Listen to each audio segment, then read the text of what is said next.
Hey everyone, and welcome to the Open Minds podcast, where we try to open each other to different perspectives and remain open-minded to all incoming thoughts and opinions. I'm Niral. I'm Jake. And I'm Cole. And we're high school seniors from outside Philadelphia. While listening, we hope you guys keep an open mind with us. In a world that's too closed-minded, we're here to help you open yours, 'cause we're the open minds. You said you had an exciting dream last night, if you'd like to share. I didn't really have an exciting dream. We were just talking about dreams before. I'd call it exciting, but it was like a really jam-packed dream, and I was like in World War I or something, and it was like all snow, and like I was running from these horses, I was like behind enemy lines, you know what I mean? And I was running from this galleon. What's a galleon? I have no idea. A galleon's a ship. I don't know why I was calling that a pack of horses, but I was running from a pack of horses or something, and it was in World War I, and like these elves came out of nowhere. It was just loads of fun, you know what I mean? That sounds thrilling. It was thrilling. Like a historical it really was. fantasy situation. Yeah, it was really weird. Does everybody dream here usually? Yeah, I usually dream. It's usually a lot. Like it's usually just like a normal day, but with like everything just like off, like skelter. Yeah, it's something like crazy. Like, so my dreams are like either like way in the past, like experiences that I've had, or like something that I'm thinking about to be in the way in the future. Like I had this like, I don't want to say like recurring dream, but like I've had this dream a lot, and it's like, what is it? I'll explain it. Basically, I'm in like third grade or second grade, right? And it's like a class trip, and you go to a class trip, you go to like a museum or something, right? You go to the museum, and like there's this exhibit where it's like a staircase, but like each stair is like 10 feet tall. So like, oh my god, 10 feet, like the staircase of 10 feet tall stairs, right? And I think you know where this is going, because like you go up all the way to the stairs, right? And then like one of the things that weirds me out the most is like everybody feels familiar, but I don't remember a single face. That's every so single weird. time. That's so weird. Do you climb the stairs in the dream? Yeah, because like okay, so how it goes is like there's like a big stair, and there's like a staircase up the big stair. Each stair has a staircase. Each stair has a staircase. Yeah. Oh, So I thought it was they differentiated then? What do you mean? the stairs. Yeah. How do you know? Like why isn't it all just one staircase? Exactly.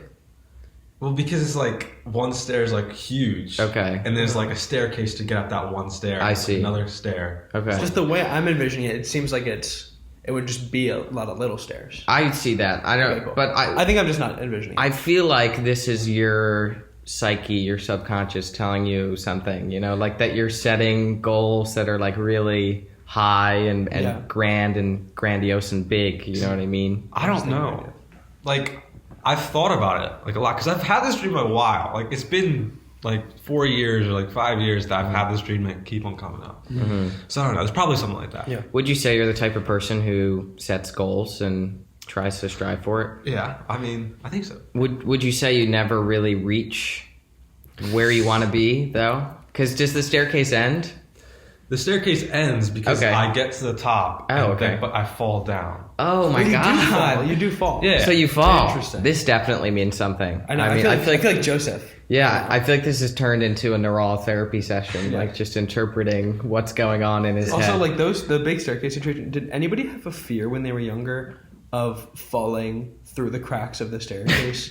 Like, I could not walk downstairs without thinking I was going to fall down like the side of the stair. That used to scare me so much. Absolutely never. I've never had that fear cool, ever. perfect. I don't even think I kind of understand it. What do you mean? Where's the crack in the stair? So, do you know what I'm getting at? I know exactly what you're talking about, because I've always had a fear of heights. Like, always. Same. I have a really bad fear of heights. Always. And it's like, like each stair, like they're not connect, like you don't have like the connector bit. So like there's like you stair, and then you can go like through, because like the stair. Oh, you mean like, specifically the stairs with holes, where it's just a plank and then it's empty and there's a plank. Yeah, there's a I plank. used to think. Those are scary. I used to think that I was not only likely to fall, but bound to fall through each stair I walked up. And the ones at Peter and Paul had like a tiny little crack. It was filled, but you couldn't see it. And that oh my gosh.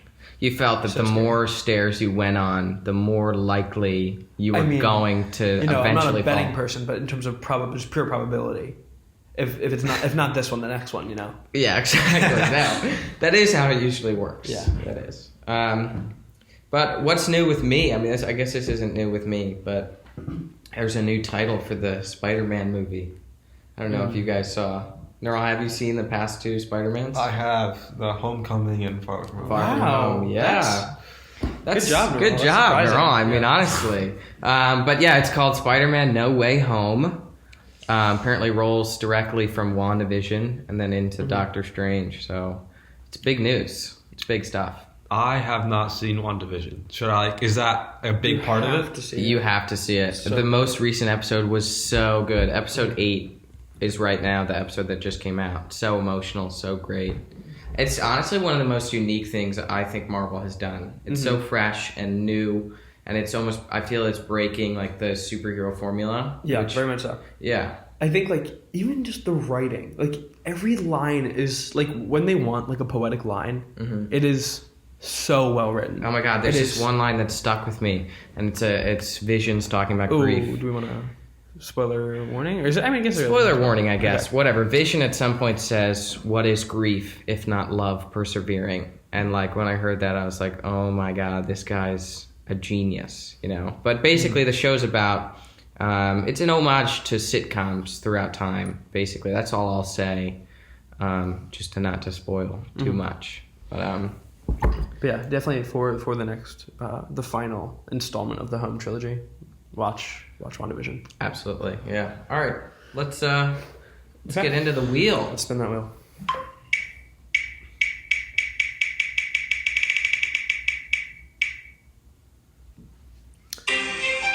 It is my topic first. Okay, so give a little bit of an intro to the topic. So my topic will be nature versus nurture, and how we develop personalities, how we become who we are, right? So a little bit intro. Nature, like in this debate, what it is, nature is defined as like genetic code and like how like your height, your skin color, your like all the things that come from your genetic code. And nurture is like your life experiences, right? So it's inherited traits of nature that you get from your parents and everything, versus your life experiences, like what shapes you more, nature versus nurture, right? And there's been a lot of studies about it, and psychologists differ on which one's more important, but everybody agrees that there's a mixture. So what I want to ask you guys is, do you think nature or nurture, which one do you think is more? I really don't subscribe to the whole nature side of things, like maybe for like a mental hereditary situation or something like that, that can be prescribed to someone's like specific behavior. But I am largely like 99.9% sure that behavioral instincts are a result of how somebody is raised and the environment they're raised in, and kind of how they're nurtured. Because I think like we are all just like, this is something you say a lot, like we're all just a brain, right? We're all just like, at the end of the day, everybody's just a person. And I think that the reason we are who we are, the conditions that allow us to be who we are, I think it's a universal truth that we are the result of our conditions. And whether that's like neglect, whether that's like having an amazing childhood, it really does just kind of personify itself in who you are. And I think that when we use the nature side of things, it can be used as almost an excuse for behavior sometimes, in a way that really isn't deserved, and kind of can take away from the importance and the relevancy of kind of other people's conditions, like in terms of like mental illness, just saying like, oh, I'm like, this is the reason I am because I'm like this is who I am because it's in my nature. It's like, no, because there's people who struggle with things like mental illness and stuff like that, where when you use like your nature as an excuse, it kind of dilutes their respective importance. So I definitely subscribe to the nurture argument a lot more, because I think it's so much more revealing of how somebody develops and kind of the logic behind it. So I get that. I get what you're saying, where you're coming from. I would say, though, it's kind of key to... understand the other side at the same time. You know what I mean? I get you are prone immediately to nurture. I'd say I'm definitely a big 50-50. Like there's no either or, you know, it's both inherently. But I will say, I think personally, it's a lot more nature than you're prescribing it to be, because when I think about it, and I do, you're right, I do say all the time, we're just brains. You know, that's the facts. You know, why care about someone's skin color, this and that? Just because in the end, we're all the same.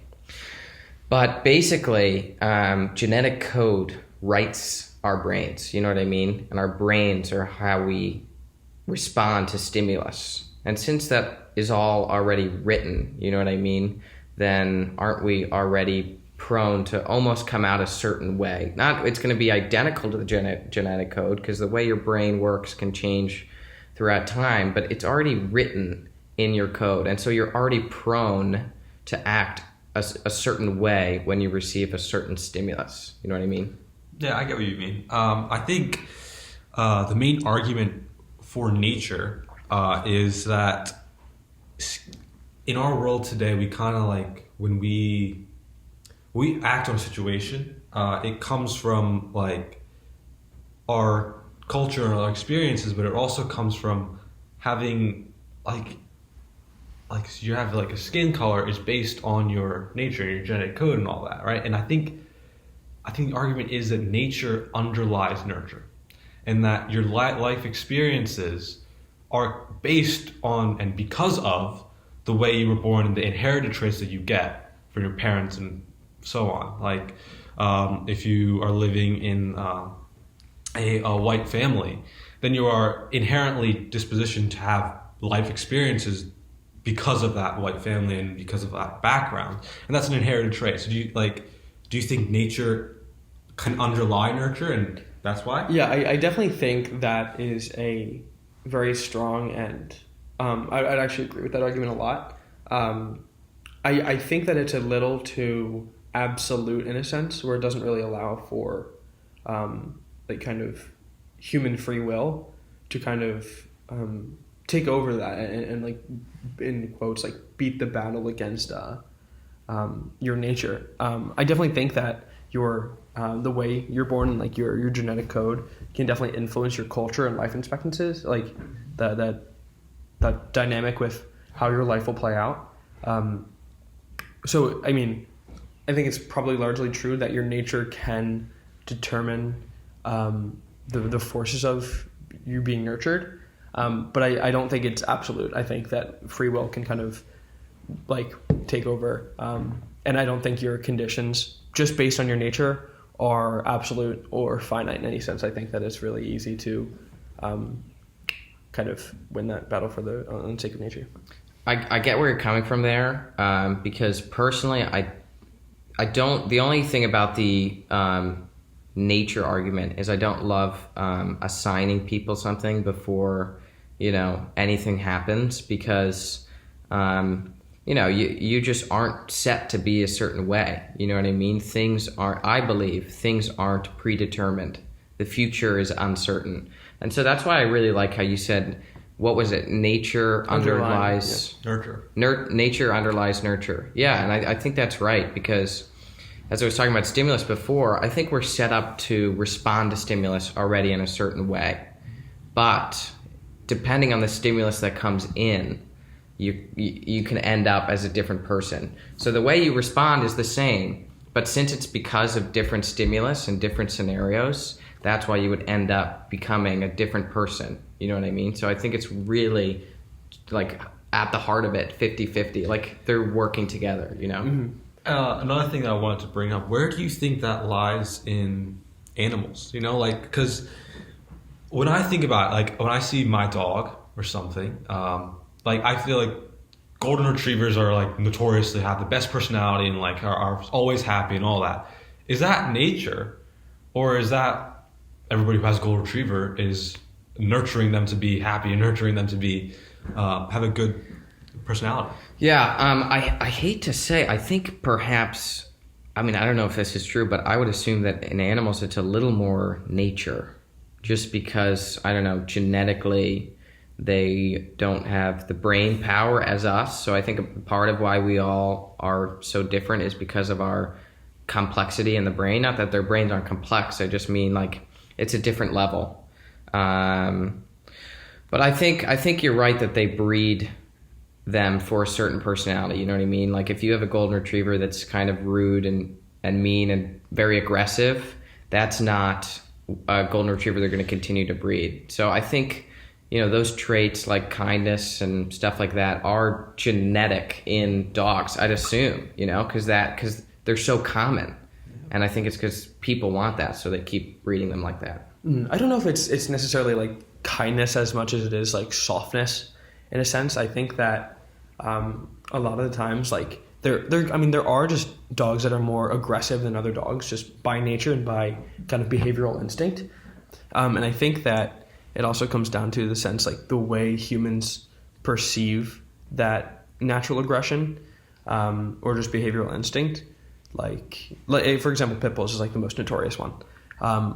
Like while a pit bull may like just by its behavioral instinct think that it's playing with its family or like simply like engaging in like just a form of relation, that's all they know. Humans may perceive it as overly aggressive or like almost dangerous for the people around them or something like that, and that can kind of cause that dog to face like a breeding issue and stuff like that. And I think that like I personally think that like the way you nurture a dog is a lot more important than its nature, because just of the way that those conditions can shape the dog's like relationship with other human beings, other dogs, stuff like that. Like I have a dog that isn't the best with other people, arguably the worst with other people. But that also just comes down to the way we raised her. It has nothing to do with the breed or her genetic code, which is the sense that like when we raised her, like she didn't see a lot of people, it was just us. And like that sense of like something being foreign is scary. And I think that just comes down to the way and the conditions that kind of led to her personality. Yeah, I think I'm gonna go back on my statement. I think I did say that like it's probably more nature in dogs, but I think it's still 50-50. I don't know why it wouldn't be, because you see dogs, I think just like us, they're prone to act a certain way, and because of the things that happen around them, they end up a certain way. Because you'll see dogs who I'm sure were bred to be, really nice and friendly and great family dogs, but because of the environment that they grew up in, like an abusive environment, for example, they could become very skittish and not as friendly, very reserved. And I feel like that's just because of their situation. Yeah, I definitely agree with that. And I would almost say that those like behavioral conditions almost amplify their nature, right? Like say you have a naturally aggressive dog that is like kind of predisposed to that sort of aggression.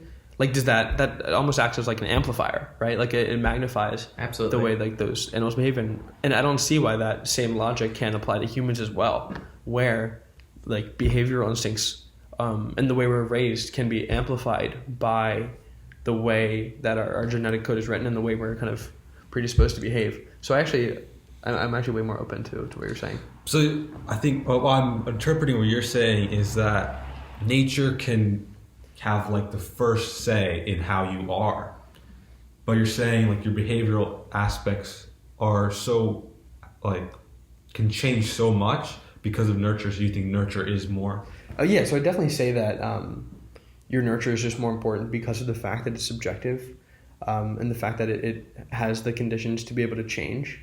I think just because nature is so objective and so like inherent and like intrinsic to the way people act, that just makes nurture more important because it can change, right? It's dependent on your conditions, and I think that kind of makes it not more potent in people, but more important. Yeah, I think it's key to remember though. I mean, you're saying nurture is more important because it can change, but the reason it changes in the way it does is because of your nature, because of your predisposed genetics. The reason your brain reforms itself or something gets rewired in a way is because of how it's already wired. It's not a free system where things just happen. It's because it's you, it happens in a certain way. But I liked, Niral, how you said nature is kind of the first thing that matters most, and then it goes into nurture, because I think that's kind of right. Because I mean, it is a fact that, you know, people's brains change over time. People's brains can be rewired, whether it be through a traumatic experience or, you know, even a very new experience. People's brains change because of that. But I think your brain changes in a certain way because it's predisposed to certain genetic code. Yeah, I like when I was researching this, I was much more on the nature side, because I feel like the first thing that you like are subject to, like, because of your nature, I feel like that, or like, even though nurture is very important, I don't want to understate the value of nurture, like nurturing like live experiences or whatever, but I feel like having a genetic nature that's what makes the nurturing experiences, that's what makes them what they are. And I think that's why I feel like nature is a lot more like important in describing behavioral things, because it's like your behavior at first is created by your nature, and then it's changed because of your nature through nurture. So I would still say I'm on the nature side of that. Yeah, I say I definitely agree with that. But I don't know if I would choose the adjective important to describe it as much as I would like potent, present, or something like that. Like, I think the degree to its existence doesn't describe its relevance as much as nurture. Because like that can change, and just because that can develop in different ways, and like who's to say that the way you're nurtured can't completely redefine your nature. I still consider that more important, but I would say your nature is definitely more present. So you're definitely saying nurture is more important. I think that adverb kind of goes against the idea of this podcast of remaining open, but yeah. I'm more prone to that argument. So what percentage would you throw on nurture and nature? In importance or relevance? In relevance to how you end up as a being. Probably like 70 nature, 30 nurture, but that 30 nurture can change to 70 nature. You mean 70 nurture, 30 nature? No. So you're saying that 30 nurture is more potent or whatever in describing how you are, or are you saying that? I'm saying no. The 70 nature was more important or more potent in describing who you are, but that 30 nurture can like redefine the rest of your nature, if that makes sense. All right. Oh, so okay, I get what you're saying. Yeah. Okay, interesting. Yeah. Okay.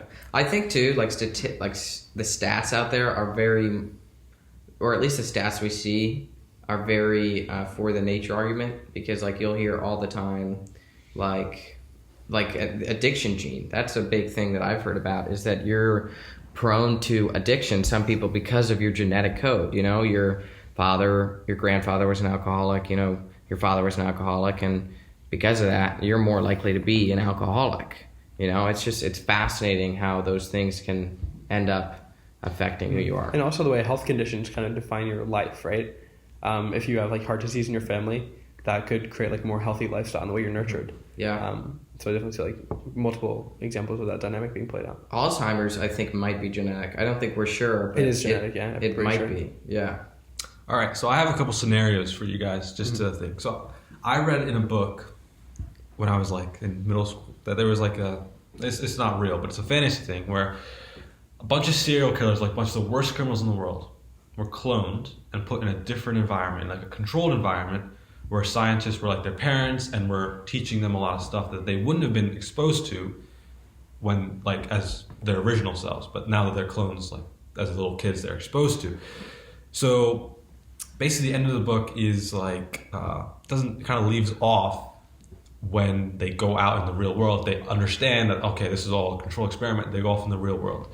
Now, that kind of forms a lot of what I think about this, right? Because I think that put in the same situation, I'm not sure that having a different nurturing experience of like a livelihood would change that person's action in that position. Like, for example, like if it was like I think one of the characters was like a clone from like a master thief, if put in the same situation in which he was asked to steal something or do that, I think he would still do it, even though if he was taught completely differently from what like the original guy was taught. I think that nature aspect would kick in. I don't know what you guys think. What was the book called? I have no idea. I don't remember. No, you don't I remember the plot completely. Yeah. I don't remember the book. I do think so, because again, I think, the way we're wired is prone to how we choose things. And I feel some things like inherently sometimes, I mean, not everything, but no matter what situation you're in, might end up being the same. But I think it's also probably different in each person. You know what I mean? And I feel it's something that's very hard to quantify because you can't really know. Yeah, I'd agree with that. I just think, I mean, I could definitely like subscribe to that idea, but I just think it's too conditional. I think it's just too dependent on an individual and their individual free will and choices. And I feel like I can't like say that X person would make the same mistake without knowing. Yeah, because there's for example, what if like we cloned Jake a bunch of times, 1,000 Jakes, we put him around the world. This Earth would go to shit. It might. No, but we put him around the world, and how would, and say we did the same thing for me, 1,000 me's around the world and 1,000 you's. How do we know that Jake isn't more prone to nature and, us two are more prone to nurture? I feel like it could be different depending on the person. Yeah, that's interesting. I didn't think about that. You're saying it's different for each person, how much it affects that person. Okay. Yeah, because I was thinking about how some predisposed genetic code is almost stronger than others. You know what I mean? And I'm going back to the addictive gene. Like just being addicted to something and having the addictive gene, that can affect your life so much. Yeah. More than some of any of the other genetic code that is in your body. You know what I mean? Yeah, I can subscribe to that. Like that way of thinking. All right.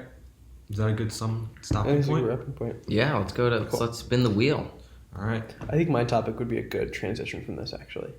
Well, you don't get to decide. Yeah, I know, the almighty wheel. It is your topic. Okay. It's absolutely perfect. Okay. So this is going to be a little bit more of a deeper conversation. But I think, we're all pretty mature young men. I think we can have it. I have always just been very curious of the extent to which people can be forgiven for just a variety of crimes. And I think that the most potent one in this kind of topic is, to what extent can people be kind of forgiven and integrated back into normal social function for, in my opinion, I think the most the harshest degree of this would be sexual assault. To what degree can individuals be either forgiven or kind of brought back into the light of modern society after committing such an egregious crime and stuff like that? And we know in our generation, sexual assault has been more rampant than ever, but obviously more visible than ever, right? In the past, I'm sure there has been millions of incidents that have either been covered up, undiscovered. People have been gaslighted into believing it wasn't real or stuff like that. And obviously that's not 100% the case anymore, right? With the Me Too movement and a variety of other social movements that have kind of brought this topic to light. I'm just really curious what you think about the kind of ability of people to be integrated back into society and how that kind of intersects with cancel culture, the relevance and degree of cancel culture, and stuff like that. So I'll leave that up to you guys. So basically, from what I'm interpreting, you're asking, how do we treat bad people who have done bad things? Yeah, and I do want to kind of focus the conversation around people who have perpetrated sexual assault. Because I think that's probably the most Yeah, and I'd even further it to sexual assault and also racism, homophobia, transphobia, stuff like that. I'm going to be really honest here. Just go right out front. There are people in my community here that I know who have just my life community, people I've met throughout time, not necessarily people that I'm close with, but who have these features, you know what I mean? People who are racist, homophobic, and transphobic. And even some people, you know, are allegedly have done sexual assault actions, you know what I mean? And so I've always had a conflicting, kind of two conflicting values when I interact with these people. I don't know what to do, because part of me is like, listen, like, I do believe everyone has human dignity. That's the truth. And I believe I should treat everybody equally. But when people are prescribing to such vile things, you know, I feel like I can't condone that. And I don't know. I guess the question is being nice to someone, or, you know, speaking to someone like as a regular person who did bad things and believes bad things, is that condoning what they do? Mm-hmm. And I definitely think that's a really, really good distinction to make. And I think it kind of goes into two different values. Am I going, like, in the way I treat people, do I owe that to, like, the women in my life, the gay people in my life, the people of color in my life, who I kind of owe, like, a defense of their identity in everything I do? Or do I owe it to the perpetrators of those actions to treat them like humans? And treat them like people, and treat them with kindness, right? Like that two different, very varying degrees of human dignity in the way you treat people. I think we all agree everybody has human dignity. Everybody innately has human dignity. And I think that when you kind of establish that, like, is it a violation of the human dignity of the women, gay people, people of color in your life, when you treat those perpetrators of those actions with kindness and love? Is it a violation of their human dignity, or is it a violation of dignity for the perpetrators of those actions? And kind of what degree is one better than the other? Is one worse than the other? Which one's more serious or more grave? So I believe that I think everybody can be taught a better way. So I think even somebody who's done something so egregious and so terrible as sexual assault, I think they can be better. And I live by like that everybody can be better, even if they've done something completely terrible. But I do get what you're saying is a struggle to say, because my predisposition would be I would treat them with the same dignity I would treat anybody else, just because they're a person, right? That's not to say I would look past that. I would definitely not like be friends with. I would definitely not be friends with them, or not be like completely open with them. But I feel like you have to live on the principle that people can be bettered, and people can be taught to be a better like person than they were in the past. And I think that's what I believe. But I feel like I can get swayed by that, because what you're saying is the dignity of the person who was affected by the crime is also a major factor. And are you condoning that by treating the perpetrator with kindness? I feel like I feel like I have to still believe in the human dignity and still treat that person as a human, but try to teach them a better way. Yeah, exactly. And I just think, like, some of my best friends, you guys know, are the girls from my middle school, right? Like, and I believe that I like owe it to them unequivocally, unconditionally, to defend the like sanctity of like women's freedom and stuff like that unilaterally throughout everything I do, right? If I perpetuate an action that kind of goes against that dynamic, and their like ability to feel safe, like I that feels wrong to me, right?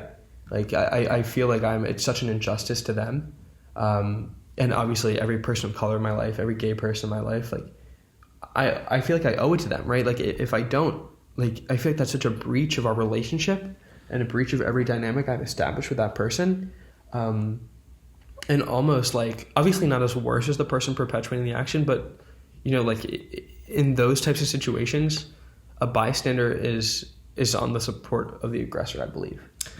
I think, I think you're right. And I am conflicting, like with you, Niral. I want to treat everybody equally, and I want to treat everybody the same with kindness, and you know, being nice to them, but I sometimes am like, should I really be talking to this person right now because of what I've heard that they did, stuff like that. And I guess the question too is, like, when do you bring it up? Because I feel like at times, sometimes I want to be like, I don't even want to talk to you. Like, I mean, I hate to say something like that, but like, I don't even want to have a conversation here because of what I've heard you did. You know what I mean? Like, and do I bring that up? Do I be like, listen, can you like tell me about this? Like, what I've heard, is it true? Like, and if it is, like, what the fuck, honestly? Like, who do you think you are? You know what I mean? And I also think like that's such a... Sorry, let me real quick I'm specifically too, I mean, I was being a little vague, but I'm specifically talking about sexual allegation. And, I mean, as a senior in high school, you hear things from surrounding schools all the time. You hear terrible things. And that's what I was referring to. Mm-hmm. Yeah. And I think that's a really good, sentiment to describe. You describe that really well. Because you almost like, you feel wrong in that instance of allowing the perpetrator to kind of engage back in social function, but you also, it's such a one-sided story, right? And like, it's obviously like, I'm more prone to believing women and like victims of sexual assault just because of like the sheer like pain it takes to kind of come through with that story, or like at least give them their obviously complete and undying due of sharing that story.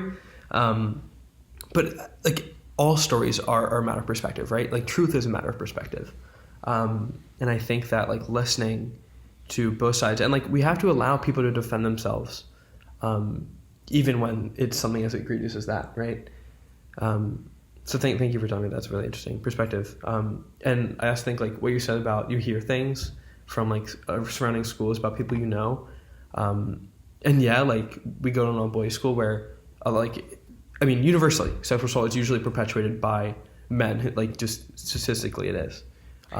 Usually, yeah. Like, yes, yeah. I'm saying in the vast majority of cases, obviously, not unilateral male rape is 100% real, and it does happen in society. But I want to say, like, it's not just, we don't just see people who have allegations against them. We see people who have made allegations, and people who are living with that pain and that history of. I mean, it's just so scary. Imagine not being able to feel safe in your own body, right? Yeah. Like, I don't know. It's just so striking to me. Yeah, I definitely agree with like both that you're saying. Like, it feels wrong to talk to somebody who has that allegation against them, and from like I am a person of color. I don't like saying that because I feel like there are other like people of color who have dealt with so much worse than I have dealt with, and I feel like identifying myself as a person of color attaches myself to that same pain and hurt, which I don't think I've felt. But I really struggle with like, you hear like jokes or comments about that, like race and all that, and you say how much, like, I'm okay with that. I'm the first person to say you joke around about it. Like, I don't get offended by that, but other people would be. And is it my duty as a person of that community to say, hey, stop, don't take that road, and like stop that behavior right there? Or is it okay to be like, okay, it's not offending me personally, or it's not really making me feel bad, not making me feel terrible about myself? Is it okay to just be okay with that person? So I struggle with that a lot, but yeah, I think it's key to speak up. But I think you need to know where to draw your line, like when you do speak up. And I think it's key to have the courage for that. I find it personally, like it is. I think it's really hard to have the courage for it, because I've had people say sexist things to me, people say racist things to me, people say homophobic and transphobic things to me, and I find it very hard in a situation like that to stand up. But I feel like it is definitely something that we have to do. And another reason I want to hear about it, I want to confront a person about the things I've heard about them, or the things I've been there and heard them say, is because I want to know why. I want to be like, why did you do this? Or why did you say that? Why do you think this way? because in a way I want to look at you and treat you like everybody else, and I try my best to do so, but I can't condone the actions you're doing. So I want to know why, so I can almost in a way help you from thinking this way or doing things like that. Mm-hmm. It's almost like understanding the root of things so you can attack the root and not the person. Exactly. Right? That is exactly it. That's a great way to put it. Man, it's just such a crazy conversation because like when it happens to some of the closest people in your life, it's almost a human instinct to immediately err on the side of like, oh, I'm never talking to X person again. I'm never like condoning anything they've ever done ever again. Mm-hmm. But like, I don't know. I'm curious. I have a question for you guys. Do you think it's important to kind of take yourself and your self relationship with that person out of the topic to kind of look at it in a more sense, like what is the root of this aggression and how can we attack it? Or is that subjective relationship with the person, does that like kind of fuel the fire of like that emotional connection that can be established? You're saying when we, have situations like this where people have, do oppressive things, you're saying, do we... like, is it important we think about every single person in our life that is of that minority group or that majority group? I mean, depending on where the racism or sexism is coming from. Because just by definition, it can be against anyone, right? And it's important that we, I think, multilaterally attack it. I think you just think of everybody. I mean, not even the people in your life, like just human beings, Yeah. And you think about if somebody says... I'm just going to point, someone says something racist, you think, well, that's a violation of human dignity because we're all equal, So you think about, I'd say, the principles that you have. And when someone says something that violates almost a universal principle for everybody, I think that's when you know something's wrong. Yeah, I would agree. I think there's always a line that you need to have in your life that if somebody ever crosses past that, you step up and say something. And you don't, and I've struggled where to put that line, but I think it's very important that you have that line to say, okay, that's not okay. We need to have a talk about this. Putting past, okay, I'm your friend, I'm your best friend, I'm your brother, I'm your son even, like putting that to the side and saying, okay, you crossed this line. I don't care who you are to me. You are violating the dignity of other people. So we need to have this conversation to attack what you're believing. And I feel it's almost your duty, even especially if it's your friend, like to be like, listen, let's talk about this because, I do care for you, but if you're doing something like this, that's not something someone can condone. I think it's key to remember too that, and this is so weird and paradoxical, but like good people can do terrible things. And I remember distinctly having a conversation with with my math teacher, and she pointed to Martin Luther King, and like literally great guy. I mean, we all know it. Everybody knows, led the social movement in the 60s for civil rights, cheated on his wife. You know what I mean? And that's not, I wouldn't say as bad of an offense of the other things we're talking about, but I just mean as like an example to show that, good people, there's good and bad in everyone, you know what I mean? But I think also it's really hard too when these people who say, racist things and stuff like that, are nice to you and are rude to other people because you don't know how. I just don't know how to act because thanks for being nice to me, but you're saying racist things. I feel like I can't reciprocate that emotion. I don't know if I should, but I think that's actually a really good distinction because it's so situational, right? Like if you're treating one person one way, I mean that's just what racism is, treating, or sexism or any ism, treating somebody differently based on a condition they can't control, right? And like when you are being treated, like when you're in one of the groups that don't have an identity like crisis with a person they disagree with, then you're almost like, I'm not seeing the violence, right? You're not perpetuating the violence against me. Like, why is it an issue? Like, am I in the position to accuse someone of being a certain way if I'm not the victim of such treatment? And like, it's a hard thought to have, especially when it's someone you know. But I definitely think yes. Like, I think it is the year 2021.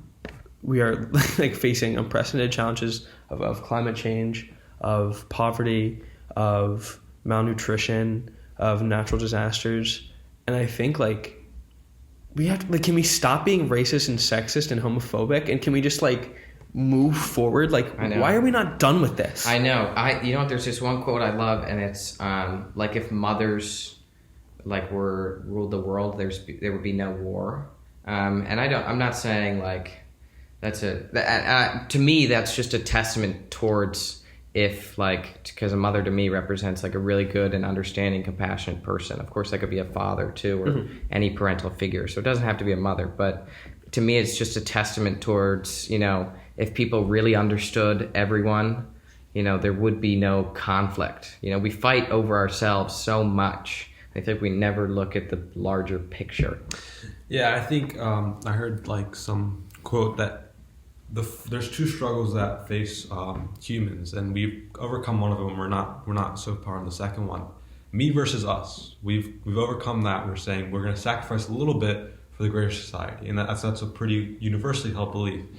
For the second one, us versus them, we are still battling that to this day, and it's a struggle that I think I have never really understood, because it's us versus us, you know, because I don't think that them, even though they're maybe different, it's still an us, right? And it's still human. It's still, they still have that dignity. I don't understand, like, to somebody who believes in like homophobic, sexist, racist, all these things, I never understand the reason.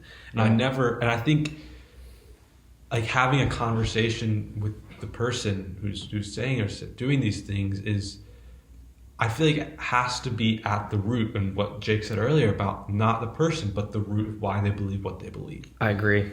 Actually, 100% I agree. And I'm realizing that too, as we're talking about it, is that you do need to confront a person about it, as difficult as it would be, because it is difficult. I mean, I'm going to tell you a story right now. I'm going to be completely honest. I was in a situation where a role model, really, someone I very much respect, you know, we were talking about movies, and there's one Disney movie that they didn't like, and they told me like, oh no, I don't like that movie. You know, Cole, women can't write. And I was just totally drawn back by a line like that. You know what I mean? Just like, how could you say that just because of someone's gender that they can't write a movie, you know?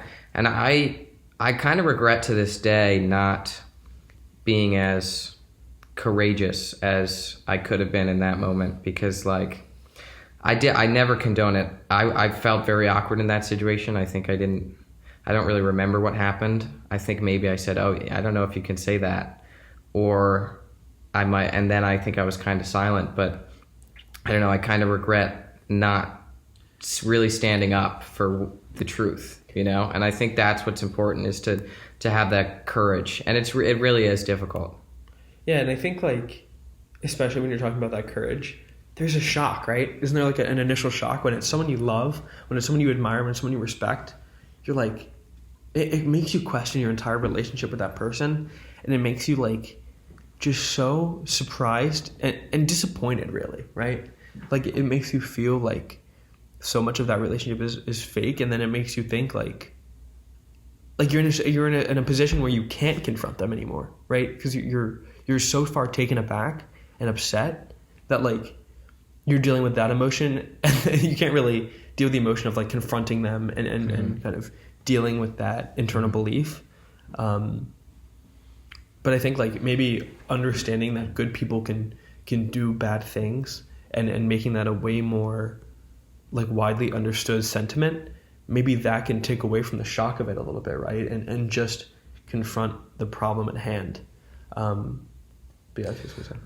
I think what I really like what you said, Jake, about keeping the people in mind who are the victims of these things, like the women in my life, my friends who are girls who have told me stories about this kind of stuff, even in a subtle manner, not confronting that and not being able to do that is almost the same thing as condoning that action. And Exactly. I think that's what we've come away with, because we need to have that courage. Yeah, exactly. That's why I'm glad. Partly, I'm pretty sure I did say, you like, hey, you can't say that. Like, you can't say something like that. But that's why I still regret not being like, why would you say something like that? Mm-hmm. Not trying to find out more and be like, what could possibly cause you to say something like that, and not fully being like, that's a really terrible,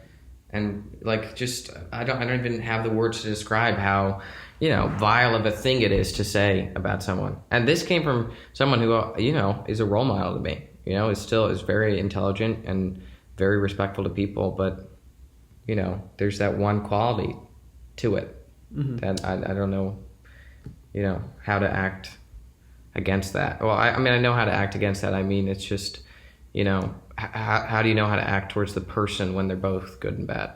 Yeah, exactly. Because like, there's the distinction of like, when you confront them about that, are you also confronting them about the good, right? Like, are you undermining the good of the person when you confront them about a poor quality they have, or are you doing them like a favor, right? Or are you helping the person? Yeah. Or are you putting them, like, I'm sure like the initial shock is going to be that like they're probably going to interpret that you're coming for them or you're like instigating against them, but like that's not always the end result nor the intention, right? The intention is to help and change, not only for them but for you and the people in your life. And I think that's I hate cancel culture so much. It's so ridiculous because it's just so like one-sided, quick, and unfair. Yeah. And like, I think while people who are canceled, like there's like, they obviously perpetuate something bad, but throwing them off the face of the earth is not a good way to go about it. I think you should like attack the heart and root of the issue, fix it, have like console people who it's affected, and obviously have them deal with the repercussions of what they've done. But throwing them off the face of the earth, it does nothing for the people who've been hurt, and it does nothing for that person because they stay hateful, they stay sexist, they stay homophobic, they stay that way. Yeah, I think where we started this conversation about how we forgive that type of actions, and I think the main reason, like the main thing I would think that we need to do is not start by canceling them or hating them or doing that. There has to be, give them a road to getting better. And I think that starts with kindness, but you have to also attack the problem, attack the belief, and attack the root. That's so right. That's really well put, because, and I loved how you said too, like canceling it and, kind of acting aggressively towards stuff like that only perpetuates their thoughts and their actions. So I feel that, you do have to weirdly approach it with kindness and kind of be like, why, hey, why would you say something like that? Why would you do something like this? Like, I need to know, and let's get to the root of it so that we can try and help. Yeah, I really think it's a good wrap up. Point. Yeah. I guess it's up to me, but I think it's a good conversation to have. It's a hard conversation to have because I know everyone experiences things like these in your life, and it's really hard sometimes to know how to behave in it. Yeah. Well, thank you guys for having that very mature conversation. Yeah. So my topic is like totally out of left field from this. I'm going to talk about, in light of WandaVision, and where the Marvel Cinematic Universe, that's all the Marvel movies, guys, superheroes, Iron Man, where they're going. I'm going to talk about the multiverse and multiverse theory. What do you guys know about the multiverse? Like, I know the concept of it, of like there's like different realities for each action and stuff like that. I think it's a really cool. Like, it's really, really cool when it's used in cinema, like and film, and the like dynamic that can kind of establish, like Tenet and those types of things. Or I guess that's more fast, but Tenet is more time. Yeah, so yeah, I I'd meant say. Like we're seeing WandaVision and hopefully the rest of the Spider-Man movies, stuff like that. Yeah, and even comics like Flashpoint. Yeah, exactly. That's a movie. That's a comic where the Flash, the fast superhero from DC, kind of goes back in time and changes all of time. Yeah. Yeah, I mean, my understanding of the multiverse is kind of in that lens of there's multiple realities based on different actions, and kind of only seen it through like a superhero way of doing it, so I don't really know. So I'm going to take more of the science side of it here. There's like 9 different versions of the multiverse theory. I mean, maybe even probably more than that. 2 I'm going to focus on mainly, maybe even 1. But it's definitely an interesting thing, and it's very new, I'd say, in the scientific field. So the first one is the Quantum Multiverse, and I got all my info from Science Time and other websites and channels. So if what I'm saying is not completely accurate, I'm sorry. I am not in. No, you're canceled. I'm not a real scientist. I'm in no way credible. I'm a 17-year-old kid, so no way extremely credible for what I'm saying. But anyways, the first one's the Quantum Multiverse, and it's kind of rooted in this quantum physics term of superposition. Do you know what superposition is? Absolutely no idea. I've heard of it. I don't know what it is. All right, so superposition is like a fundamental principle of quantum mechanics, and it says that like waves in classical physics, any 2 quantum states can be added together or like superimposed, and the result will be another valid quantum state. So basically, it's the sum of possible outcomes. You know what I mean? Yeah. So quantum particles exist in every outcome that's possible. So what would that mean? So like actions, like if I punch Jake in another reality is like punching me. Like, is that like combining? What are you saying there? It's on the quantum level, so it's not as big as that. Okay. It's I mean, they use the example of Schrodinger's cat. You've all heard of Schrodinger's cat. Yeah. Cat in the box. Cat in the Don't box. know if it's dead or alive. Yeah, so I'll describe it to you. Basically also, when a superimposed particle is observed, it collapses into one of the possible outcomes. You know what I mean? Because you can't, in our universal world, you can't have 2 outcomes at once, Yeah. No, that makes sense. Okay. So basically, here's the Schrodinger's cat thing. So a cat's in a box, okay? And there's radioactive material in the box with the cat, and it's in like a flask. And basically, on the quantum level, the radioactive material is decaying. And if it decays enough, the flask breaks and the cat dies. But it might not decay enough on the quantum level because of, certain, quantum fluctuations or something like that. So it could go either way. And basically it says that before anyone looks at it, the cat is both dead or alive. Yeah. And alive. Interesting. Death and alive at the same time until it's observed. So basically, this kind of goes into the multiverse because particles almost exist between 2 states, multiple states at the same time. And then it has to choose one of those states. And apparently, according to our laws of physics, we have no idea how a particle chooses its state. Okay. You know what I mean? Yeah. Are we following? Yeah. So like, are you saying like state of matter, like a gas, liquid, solid, or No, like a state of being. Yeah. Like I forget, they did this one experiment where they shot a particle through slits, and it would like go in every possible like direction it could until it was observed, and it went in just one of them. Oh, okay. Or something like that. Okay. So basically, we don't know how it chooses a state, but it happens. All right.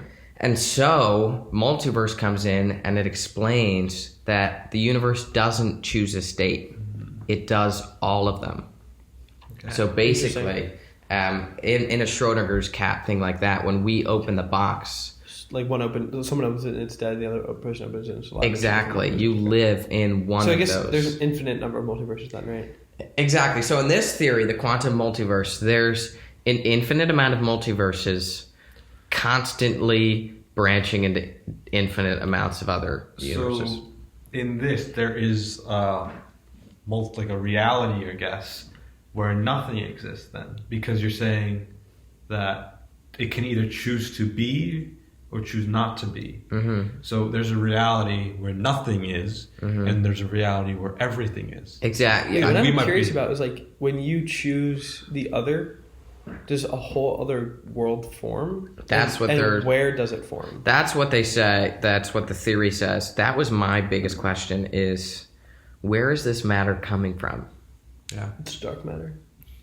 I have no idea what dark matter is. I've like heard that before, and I thought I'd throw it out there. Antimatter. Antimatter. Yeah, I don't think we really know the capabilities of dark matter and antimatter, but I don't know. Maybe it has some connection to that. But yeah, where are these? You know what I mean? If it is a thing, where would they be? And does another world just like spawn? So I guess that's kind of what it is. It's like reality splits every time a quantum process occurs. And so I guess my question is, what do you think about that? Is that realistic? Like what I'm understanding of this is like in Avengers Endgame, where you take the Infinity Stone out. Yeah. Mm-hmm. There's a new timeline. Is that what you're saying? Yeah, you know what? We can relate it to Endgame. Why not? Yeah, because that's a good way to make sense of it. So in Avengers Endgame, you know, there's the Infinity Stones, and when you remove it out of a timeline, you change its position, a new timeline is formed. So basically look at the Infinity Stones like quantum processes, but that are happening all the time. Okay. And so when a quantum process occurs... I thought that was time stone related because of the time stone. No, it's all the stones. It's all of them? It's all of them, yeah. So anyways, when a quantum process occurs and you remove it and a certain thing happens, then it splits into different branches. So do you think this is realistic in any way?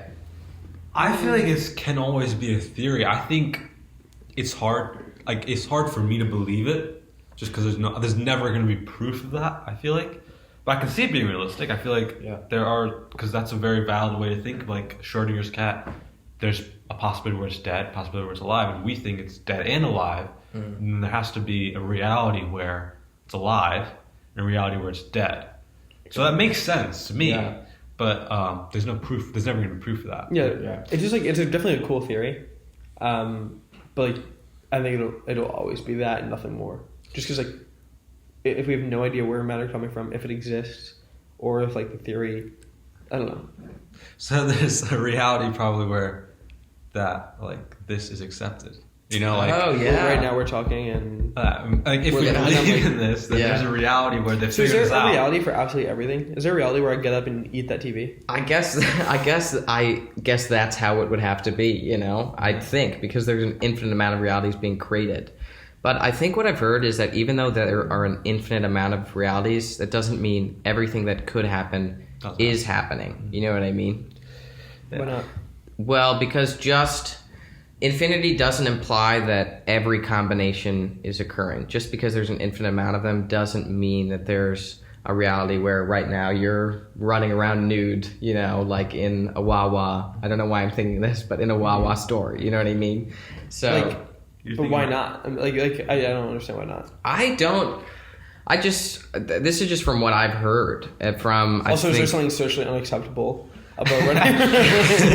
I would say yes to that, of course. Yeah, that's a fair I never really bought this theory. I'm with you. I find it very interesting, but what I don't get of it is, to me, it feels like there has to be this divinity behind the universe that knows when to split.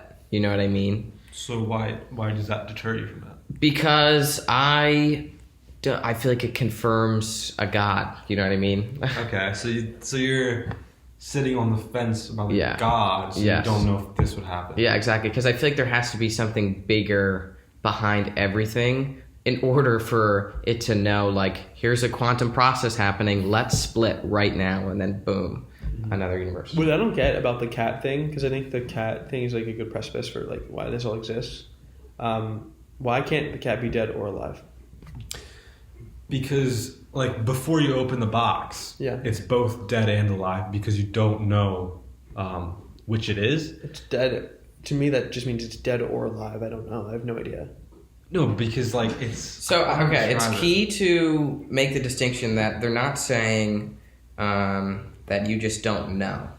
Okay. They're saying it collapses when you open the box. They're saying it can go either way on a quantum level. Yeah.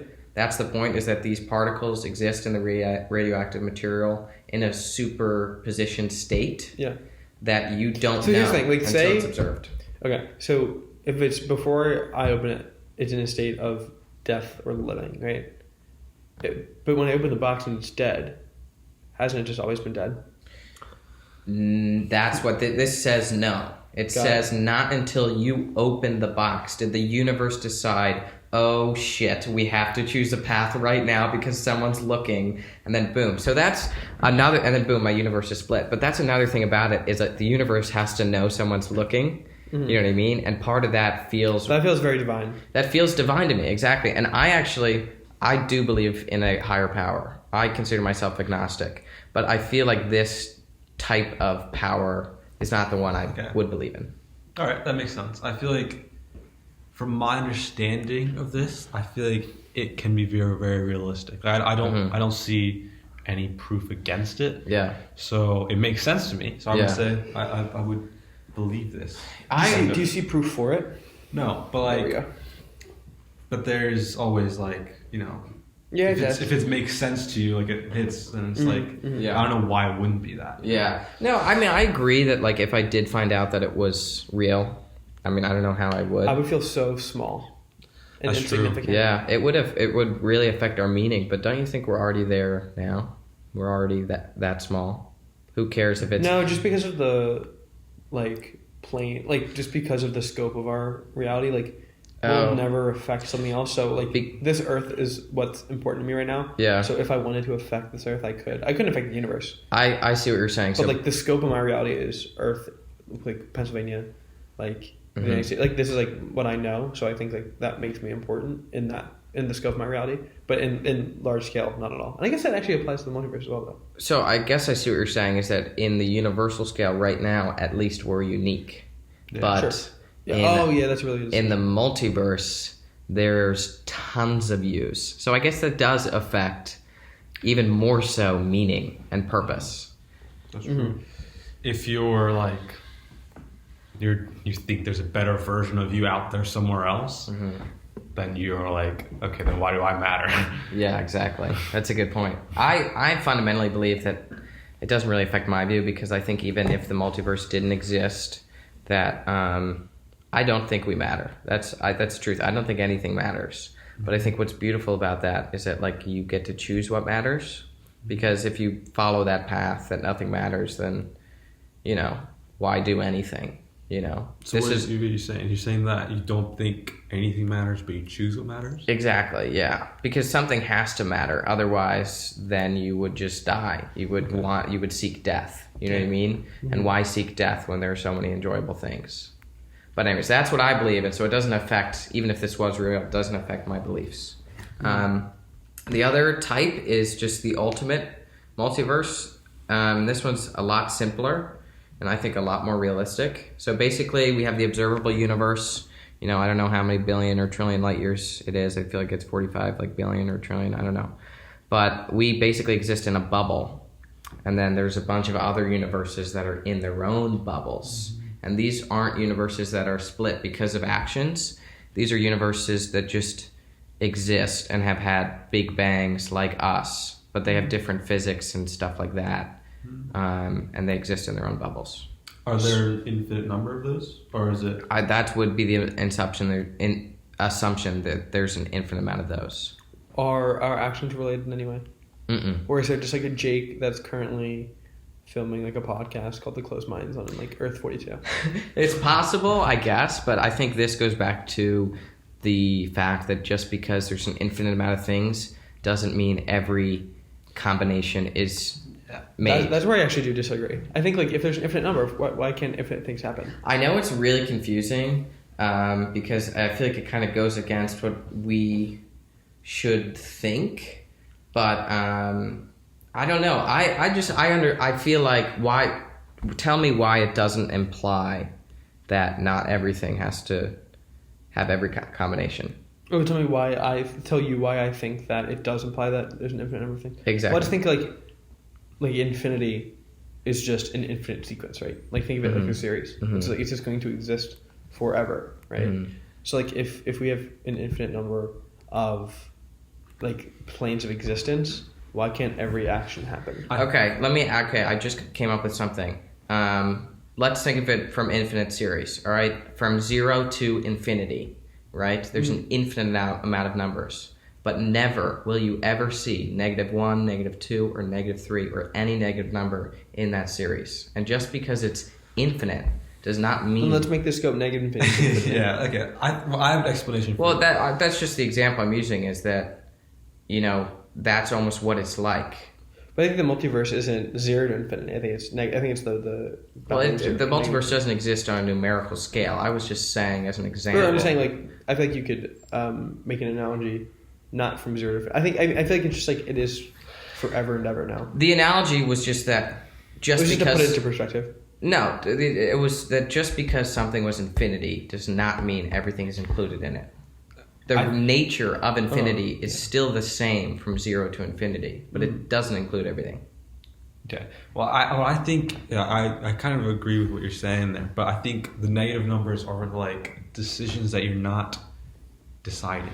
Like you're not deciding not to run nude in a Wawa. It just doesn't happen because you're not it doesn't even it's not even a decision you're making, so it's not going to happen somewhere else. Exactly. Yeah. So that's like a negative number in the analogy that it's not even included. Exactly. It's not even part of it. Yeah. And I think what's key to remember that's different from this one is so they believe in a bunch of different bubbles, and basically there are quantum fluctuations that occur like at the Big Bang during a Big Bang. I guess there'd be multiple Big Bangs in this theory. But basically, if just one of those changes, then you have a whole different set of laws of physics. So here, in the first one, I feel it's definitely more centered around decision-making. And this one's definitely more towards, physics. So do the bubbles, there's a bubble of the universe. Does Universe 1 have any chance to interact with Universe 2? It's funny that you bring that up, because people actually do believe that years ago, billions of years ago, millions of years ago, our universe collided with another universe.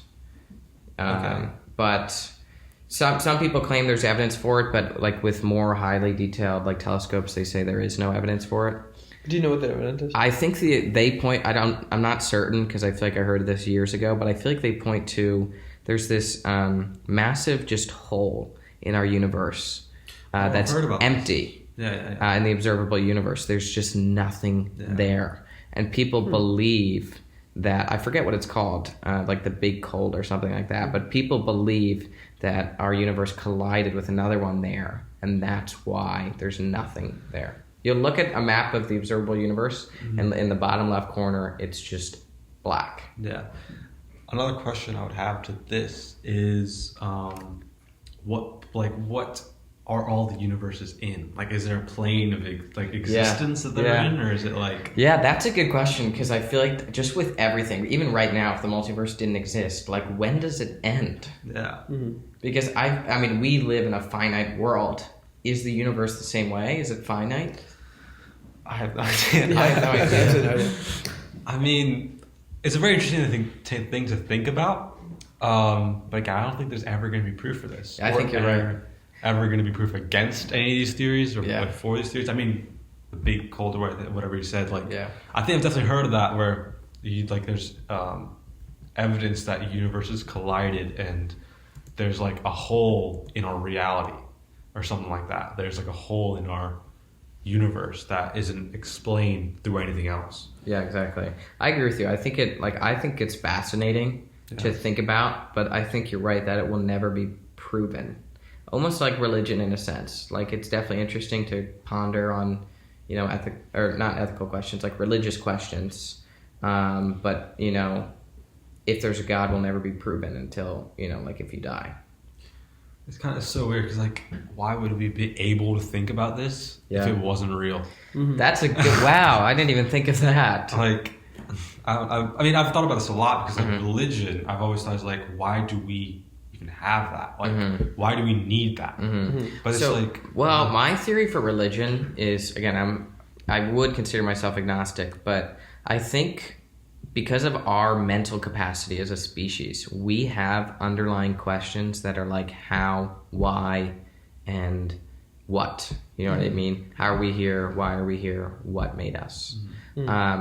And I think we created religion to kind of realize in the old days to put our mind at ease and not have a midlife crisis while we're trying to focus on like killing a buffalo. I feel like I maybe told you this before. So we made religion so we can be like, there's a buffalo right in front of me, I have to kill it, not, you know, like pausing and being like, wait, why do I exist? And then you get rammed by the buffalo, you know what I mean? I think like the multiverse theory is like almost an exact opposite of religion, in the sense that like religion, I mean, I'm thinking of like Greek and Roman mythology, whatever the hell that is. Like, it was made to like put people, like make them feel better, right? Like, if you see lightning bolts flying down from the sky, it's so much easier just to be like, "What's up, Zeus?" instead of like, the end times are here and like this earth is finite and like I will die one day. Like, it's so much easier to think about like that. Yeah. And like the multiverse is such a distinction from that sort of dynamic, in the sense that like, it's the opposite. It's like it makes you feel like like I was just thinking about it, and I was like, if this is true, then like what am I doing? Like, what am I doing here? What is this important? Am I important? Yeah, exactly. So for that, like, it is the opposite of anthropocentric. It is like so non-human oriented. It is so like matter, space, and time. Like, I'm glad you make nothing to do with kind of like humanity importance. Yeah, I'm glad you make that distinction. I didn't think of it that way, because it kind of is true. Religion's all like, you're special, you're unique, like God made you. And then multiverse theory is like, I'm sorry, there's an infinite amount of yous. Like, you're not special, you're not unique. It's the opposite. Yeah, I think I keep going back to like, why would we be able to think about that if it wasn't real? Like, you know, like, if you're saying just because we're thinking about it is evidence that there is something there, but it cannot be, because like you were saying, like we would just be appeasing ourselves to like give ourselves meaning. But I'm like, I still feel like there has to, like, why the reason we think about these things is because there's some element of truth in every one of these theories. I think that's a really nice way to put it, honestly. I think that's really beautiful in a way that like everybody's right. I do think, though, perhaps, I mean, it's not definite, but again, from an evolutionary perspective, like, I feel like we just came up with this so we could be comfortable in a way, and because the end goal of a species is to keep living, and you're not going to keep living when you're sitting alone and you're like, what's the point of killing the buffalo? You know what I mean? Yeah. And biologically, the nature is no, you have to keep living. I need to keep living. We need to reproduce, and as a species. And so, I don't know, maybe as a way to deal with that, the brain was like, let's worship the sun. Yeah, I think it's also like, it's cool, like we kind of way like surpassed that need just to live, because like our living is predicated upon the work of other people. Like, if I can go to the store and buy a loaf of bread at Wegmans for 79 cents. Why Wegmans?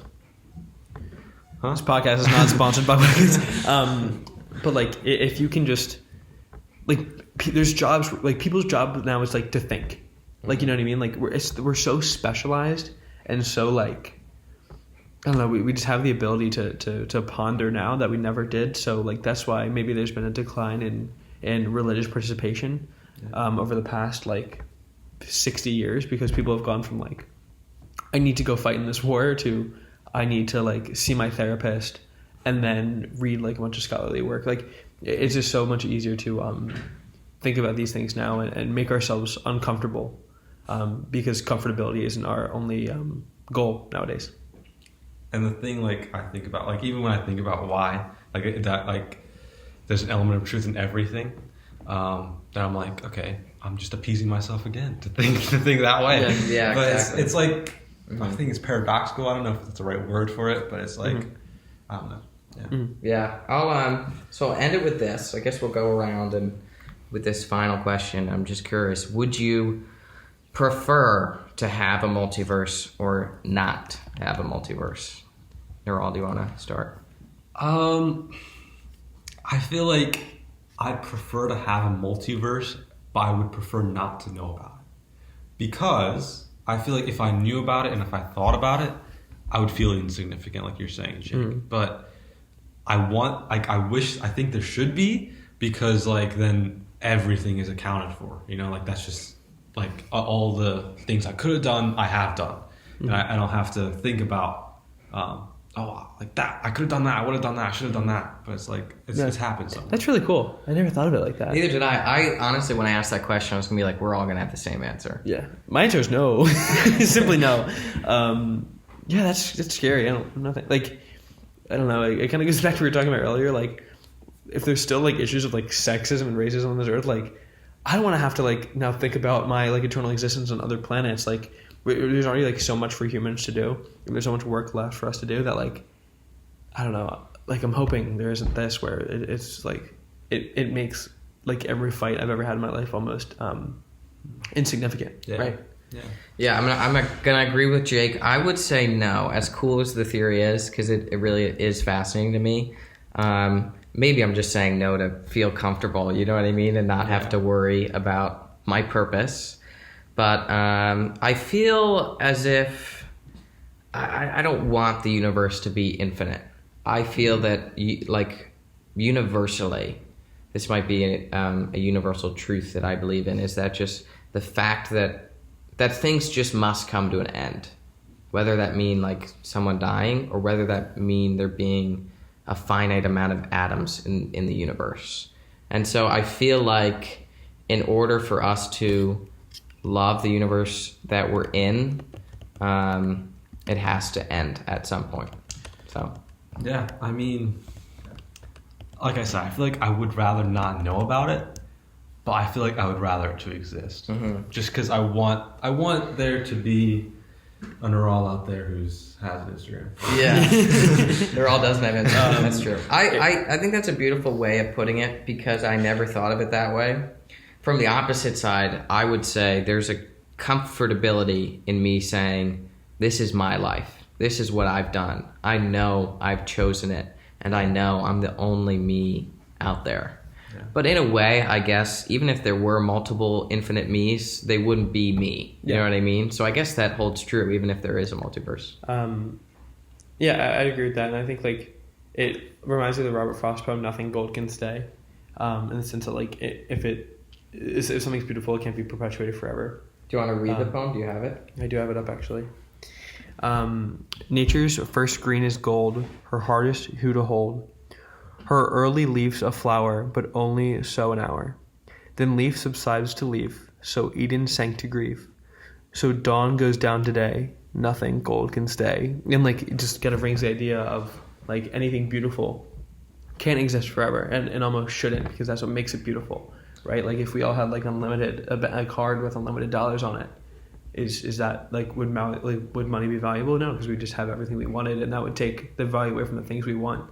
And I think that same idea can be 100% reciprocated in the multiverse theory, in the sense that like if we are in an eternal state of having everything we want at the same time, or I guess it's not us having it, but the idea of us having something at the same time, then it's no longer valuable.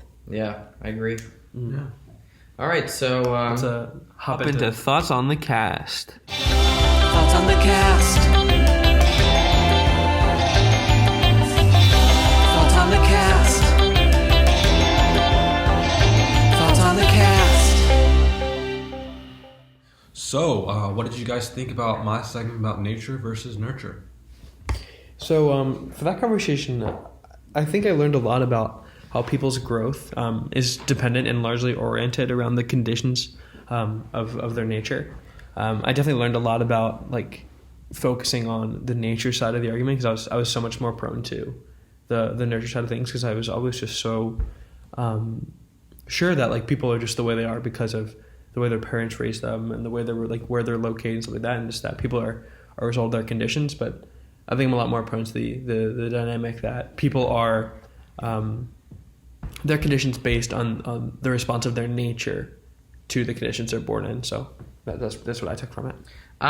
It was kind of the same for me, just the opposite end, because at first I was very like totally 50-50 nature nurture. I didn't see at all one being more important than the other. And hearing Jake talk about nurture like got me to understand that side way more, and really did help me realize the impact of nurture. And I don't necessarily still agree that it is more important, but I totally understand way more its importance. Yeah, I agree. I think Jake's perspective on how important nurture is kind of opened me up to like that possibility. But I would still tend to believe that nature underlies nurture, but I feel like nurture is equally important in its shaping of behavior and instincts in that way. What did you guys take away from our conversation about confronting oppression? I'd say my biggest takeaway was just we need to have courage. That was my biggest thing. And we need to know when to stand up. And we just need to approach people with kindness, but just make sure that, we're never condoning any actions like this. And that's why we need to find the root of these issues. Yeah, I agree. I think the biggest takeaway for me was the analogy of attacking the root instead of the person, attacking the belief, not necessarily the person, just to understand why they believe what they believe and try to teach them to be a better person and better ways to do it. Yeah, I think I kind of had that idea going into it a little bit, just because it was my topic I was like thinking about a lot.